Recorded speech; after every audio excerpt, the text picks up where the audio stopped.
Welcome back to my channel. আমি মুনমুন চলে আসলাম তোমাদের সামনে আরও একটা নতুন ভিডিও নিয়ে। তো রসগোল্লা যদি দাদা হয়, রসমালাই নিশ্চয়ই মন হবে। তো দেখো, আজকে আমি নিয়ে চলে এসেছি রসমালাই বানানোর রেসিপি। প্রথমে দুধটা ভালো করে জাল দিয়ে নেওয়ার পরে এই যে ছানা কাটানোর পাউডার দিয়ে ভালো করে ছানাটা কাটিয়ে নেব। দেখো, সুন্দর করে ছানার পাউডারটা দিয়ে আমি এরকম হাতা দিয়ে নাড়িয়ে নিচ্ছি। এরপর ভালো করে সুন্দর করে ছানাটা কেটে যাবে।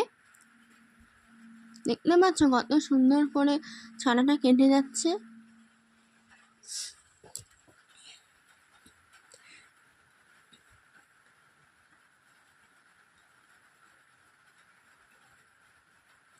চার চামচ ছানার পাউডার দেওয়া হয়েছে। তারপরে ছানাটা সুন্দরভাবে কেটে গেছে। এখানে কিন্তু তোমরা ভিনিগারও অ্যাড করতে পারো। আমরা কিন্তু ভিনিগার দিইনি, যেহেতু আমাদের ঘরে পাউডার ছিল তাই। এই দেখো, এবার ছানাটা আমি নামিয়ে নিলাম, ছেঁকে নিলাম। এবার ভালো করে জল ঝরিয়ে নেব। এখন তো গরম আছে, ভালো করে জল ঝরিয়ে নেবার পরে একটু ঠান্ডা জলেও ধুয়ে নিয়েছিলাম। নেওয়ার পরে ওটা জল ঝরিয়ে রেখে খানিকক্ষণ পরে ছানাটাকে ভালো করে মেখে নেব হাতের তালু দিয়ে।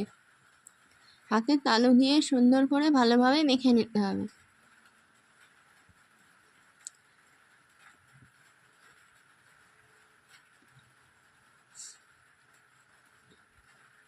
খুব সুন্দর করে ছানাটা মেখে নিতে হবে, না হলে কিন্তু ওই গোল গোল পাকানো যাবে না।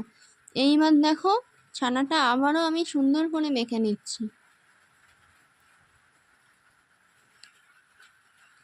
ছানাটা অনেকক্ষণ ধরে কিন্তু মেখে নিতে হবে। মেখে নেওয়ার পরে যখন এরকম একটা ডো তৈরি হবে, মানে বোঝা যাবে যে হ্যাঁ এবার গোল পাকানো যাবে, ততক্ষণ কিন্তু মেখেই যেতে হবে ছানাটা। আচ্ছা, তোমরা বলো তো যে তোমরা কে কে রসমালাই খেতে ভালোবাসো? আমার কিন্তু দারুণ লাগে রসমালাই খেতে। এবার দেখো, আমি গোল গোল করে পাকিয়ে নিচ্ছি। এই দেখো, অনেকগুলো কিন্তু পাকানো হয়ে গেছে।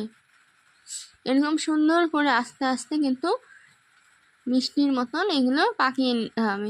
তোমরা এর থেকে ছোটো সাইজও করতে পারো, বড় সাইজও করতে পারো, বা যেমন ইচ্ছা তেমন আকৃতি কিন্তু তোমরা করতে পারো।